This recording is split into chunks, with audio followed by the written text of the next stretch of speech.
સુરતના માંગરોળમાં ભાજપ નેતાનું કૌભાંડ સામે આવ્યું। શાળાના ઓરડા ન બનાવી ₹4,65,000નું કૌભાંડ આચર્યું। બોરસદ દેગડિયા આશ્રમ શાળામાં કૌભાંડ કરવામાં આવ્યું।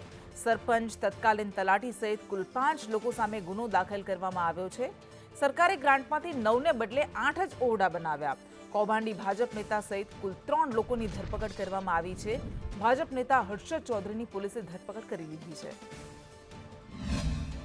ગત તારીખ 20/5/2025ના રોજ માંગરોળના તાલુકા વિકાસ અધિકારી શ્રીએ માંગરોળ પોસ્ટે ખાતે એક ફરિયાદ નોંધાવેલ છે, જેમાં માંગરોળ પોસ્ટે વિસ્તારના બોરસદ દેગડિયા ગામમાં આવેલ આશ્રમ શાળામાં બે સરકારશ્રીની અલગ અલગ યોજનાની બે અલગ અલગ ગ્રાન્ટ હેઠળ કુલ 9 ઓરડા બનાવવા માટે ગ્રાન્ટ મંજૂર થયેલ હતી, જે પૈકી એમની તપાસ દરમિયાન 9ની જગ્યાએ કુલ 8 જ ઓરડા બનેલ છે અને એક ઓરડો બનેલ નથી।